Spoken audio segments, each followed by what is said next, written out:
माघ मास के कृष्ण पक्ष की अमावस्या तिथि को मौनी अमावस्या होती है।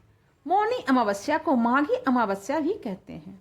धार्मिक मान्यताओं के अनुसार मौनी अमावस्या के दिन आज गंगा नदी का जल अमृत के समान हो जाता है और इसमें स्नान करने से सभी पाप मिट जाते हैं, निरोगी काया की प्राप्ति होती है और मृत्यु के बाद मोक्ष की प्राप्ति होती है। माघ मास के कृष्ण पक्ष की अमावस्या के दिन पड़ने वाली यह मौनी अमावस्या 29 जनवरी को है। प्राचीन मान्यताओं के अनुसार इस दिन मौन रहकर संयम पूर्वक इस व्रत को किया जाता है, जिससे कि मुनि पद प्राप्त होता है। माना जाता है कि इस दिन सभी देवतागण पवित्र संगम में निवास करते हैं, इसीलिए इस दिन गंगा स्नान का विशेष महत्व होता है। माना जाता है कि इस दिन दान पुण्य करने से शुभ फलों की प्राप्ति होती है और इस दिन भगवान विष्णु और पीपल के वृक्ष की पूजा की जाती है। मौनी अमावस्या की पूजा इतनी महत्वपूर्ण क्यों है, आइए इस कहानी में हम जानते हैं। पौराणिक कथा के अनुसार कांचीपुरी में एक ब्राह्मण निवास करता था। उस ब्राह्मण का नाम देवस्वामी था और उसकी पत्नी धनवती, यही नाम था उनका। उन दोनों के 7 पुत्र और 1 पुत्री थी। पुत्री का नाम उन्होंने गुणवती रखा। ब्राह्मण ने अपने 7 पुत्रों का विवाह करके अपने सबसे बड़े पुत्र को बेटी के लिए वर खोजने भेजा। उसी समय एक पंडित ने पुत्री गुणवती की जन्म कुंडली देखकर बताया कि सप्तपदी होते होते ही यह कन्या विधवा हो जाएगी। इस बात को सुनकर ब्राह्मण देव ने पंडित से पूछा कि पुत्री के इस वैधव्य दोष का निवारण आखिर कैसे होगा। इस पर पंडित जी ने बताया कि सोमा का पूजन करने से ही यह वैधव्य दोष दूर होगा। पंडित ने सोमा के बारे में बताया कि वह एक धोबिन है और उनका निवास स्थान सिंघल द्वीप में है। पहले उन्हें प्रसन्न करो और गुणवती के विवाह से पूर्व उन्हें यहाँ बुला लो। ब्राह्मण देवस्वामी का सबसे छोटा लड़का बहन को अपने साथ लेकर सिंघल द्वीप जाने के लिए सागर तट पर चला गया।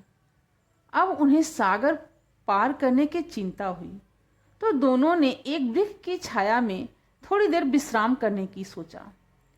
उसी पेड़ पर एक घोंसले में गिद्ध का पूरा परिवार रहा करता था। उस समय घोंसले में सिर्फ गिद्ध के बच्चे ही थे। गिद्ध के बच्चे भाई बहन के उन क्रियाकलापों को देख रहे थे। शाम के समय उन बच्चों की माँ आई तो उन्होंने भोजन नहीं किया। इस पर गिद्ध माता अपने बच्चों से बोली कि बताओ तुम लोग भोजन क्यों नहीं कर रहे। इस पर गिद्ध के बच्चों ने अपनी माँ से कहा, माँ नीचे 2 प्राणी सुबह से भूखे प्यासे बैठे हैं, जब तक वे कुछ नहीं खा लेते तब तक हम भी कुछ नहीं खाएंगे। बच्चों की इन बातों को सुनकर गिद्ध माता दया और ममता से वशीभूत होकर उनके पास आई और बोली कि मैंने आपकी इच्छाओं को जान लिया है। मैं इस वन में जो भी कंद फूल मिलेगा मैं ले आती हूँ, आप भोजन कर लीजिए। मैं प्रातःकाल आपको सागर पार कराकर सिंघल द्वीप की सीमा के पास पहुंचा दूंगी। और वे दोनों भाई बहन गिद्ध माता की सहायता से सोमा के यहाँ जा पहुंचे।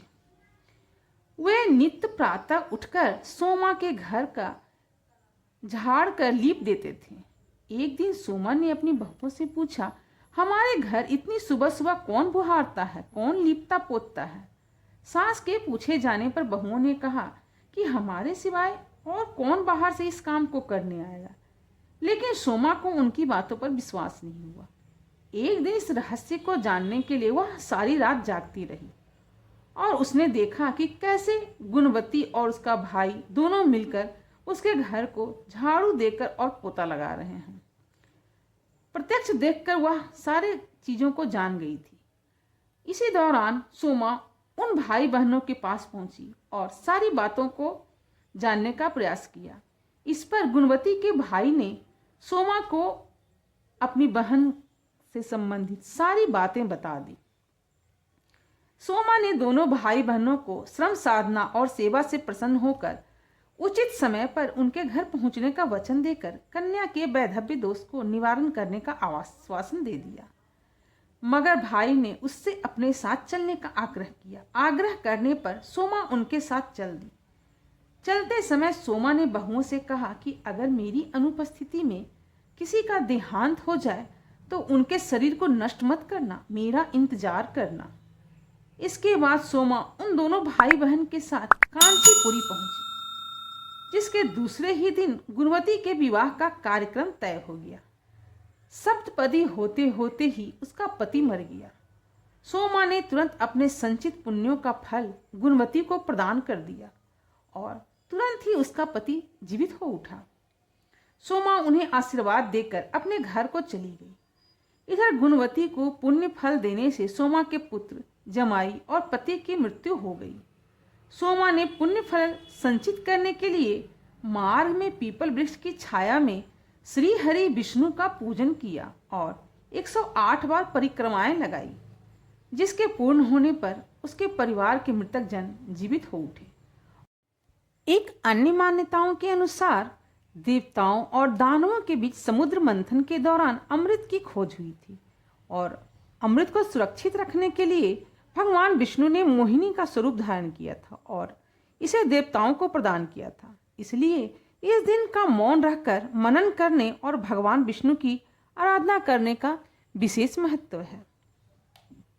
मौन व्रत रखने से मानसिक शांति और आत्मिक शक्ति प्राप्त होती है।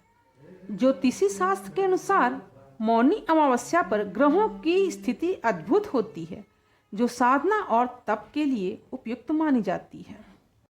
कहानी अगर पसंद आई हो तो चैनल को लाइक, शेयर और सब्सक्राइब करें।